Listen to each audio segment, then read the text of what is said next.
up, guys? It's your boy, Barca boy 103. Just finished watching the match, and Barcelona win a game. We win 1-0 with the clean sheet as well. You're probably thinking this is a result from last season, but we've actually done it. A win and a clean sheet in La Liga for the first time since what?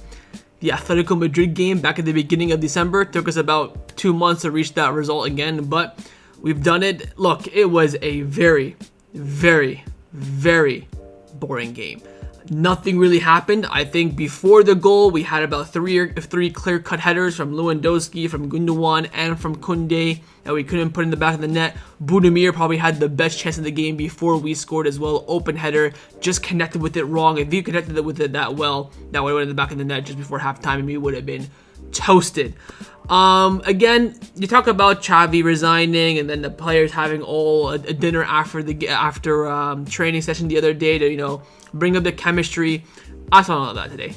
It looked like the same old shite that we've been seeing week in, week out. Just we looked a bit more conservative. That was really it. I think this team has a lot to do to see any significant improvement whatsoever.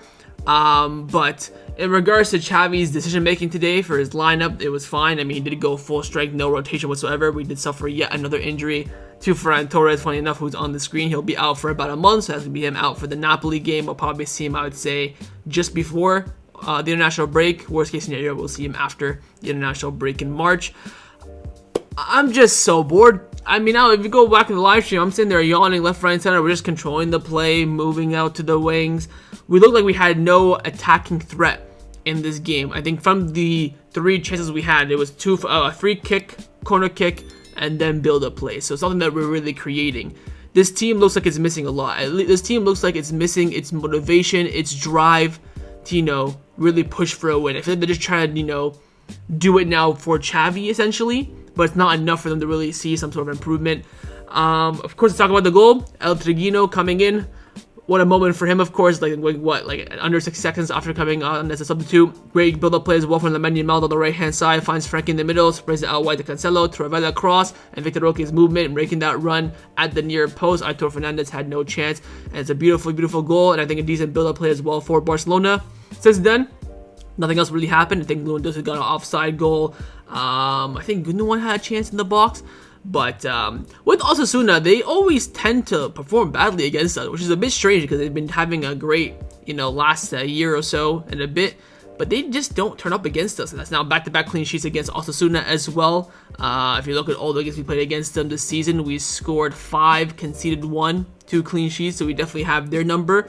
But it's really a game that it's kind of going through the motions. This game reminds me a lot of when Barcelona play at a good level. This is just like a one-off day, but our one-off day has been every single game this season. So now this game looks like it's a bit of an improvement, which I don't think it's the case. But in regards to individual players' performances, firstly, Peña goal had absolutely nothing to do in this game. I mean, he had I want to say this though, for the chance that Osasuna had where they went down to 10 men and they hit the post. If that went in, yet again, that would have been Iñaki Peña's fault. Stands between his line like a snail. No closing of the space whatsoever. Because he's staying there, and the player has the freedom to shoot. When you run at him, you may rush him firstly to make a decision, and secondly, you close each of the passing lanes to, make it difficult for him to score. He probably has to go between your legs, maybe chip you. Again, thank God that player missed that goal, because again, that would have been down to Iñaki Peña himself. He had a decent save from a deflected shot. Apart from that, he had nothing to do whatsoever. Koundé, I thought Koundé had a very, very good game. I'd probably give it like a 7 out of 10. I think, it's a bit of improvement from what we've seen so far of him over the past few months. A very professional performance, defended very well. Good to come play with Lamine Yamal on the right-hand side. Had nice little movements in the area. I think his passing today was on point as well. For Araujo, I think again it was just a typical performance from him, similar to Kobarsi as well. I had no issues with them. João Cancelo, my only issue with Cancelo today was he's making a lot of those passes in behind to find Fermin Lopez in those spaces, and it just wasn't coming off. But yet again, he kept on trying it and making no improvement. The same diagonal pass, same amount of power, same everything. Apart from that, I think it was an average Cancelo performance. The midfield 3, my God, is looking quite ropey. If we play that midfield 3 against any top side, we're getting cooked. getting cooked.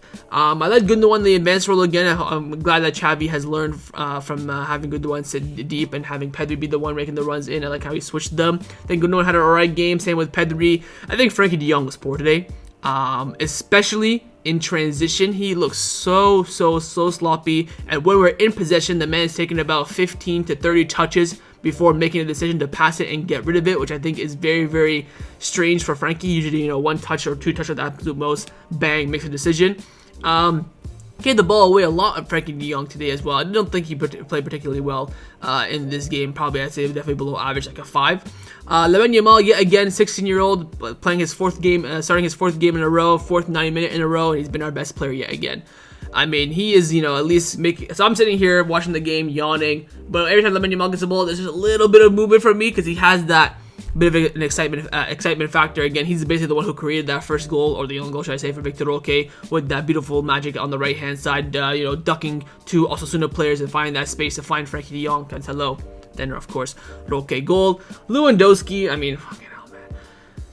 If we do not get rid of Lewandowski this summer, the board is just making dumb after dumb after dumb decision. His wages will increase next season to $300,000 a week.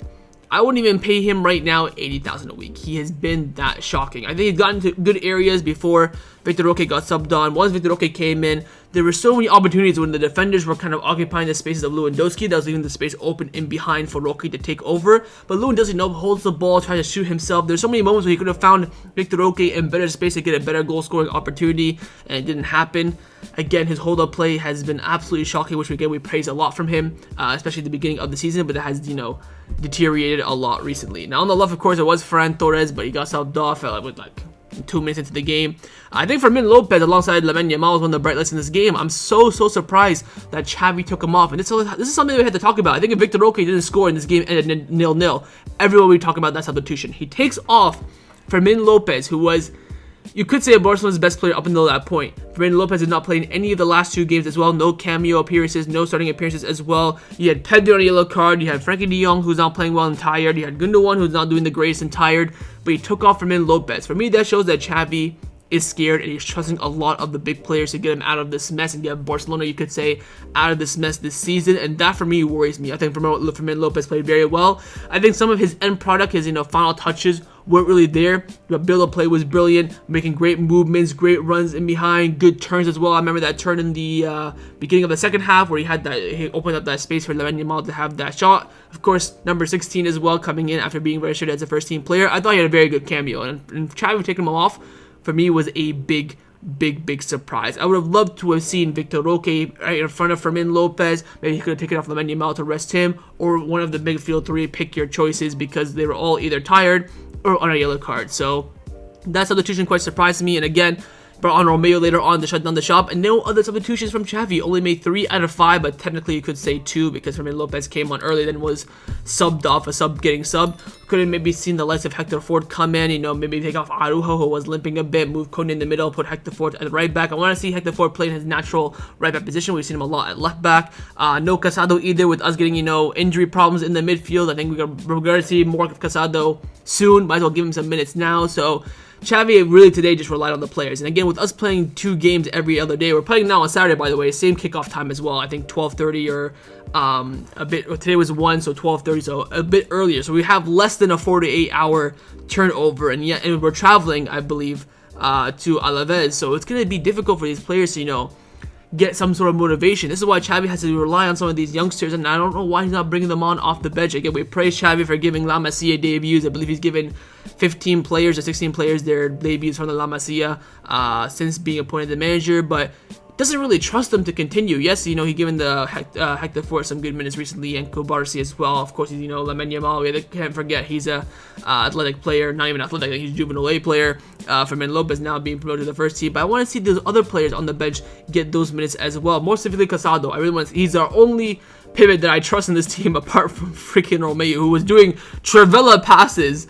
in the 80th minute to Vitor Roque, which, by the way, didn't connect whatsoever. So hopefully we see some sort of improvement. Again, it's good to at least get 3 points and a clean sheet. Hopefully this will help a little bit in some capacity with this morale and confidence of the players. But we go into Alaves now, under 48 hours away, and I tell you what, that's going to be a big game away from home as well, where our away record is I would say alright this season, and hopefully we can get a result in that game. And again, we're building now to that Napoli game. We're hoping to get players back for that game. There's going to be players injured for that game. That's going to be a big turning point this season. I think if we play Napoli tomorrow, by the way, we would get absolutely cooked. They've been shite this season, but we have been shiter. So hopefully we can build some confidence and momentum going into that game. That's pretty much all we have left. But we'll see what Atletico Madrid do. I think they play either today or I think they play tomorrow or Friday against Vallecano. I'll wait and see what they do and whether or not we can, make a gap in the table. But overall, professional result for Barcelona, pretty average as well. I would definitely say the best play for Barcelona today was Lamine Yamal, and the worst was probably Frankie de Jong in my opinion.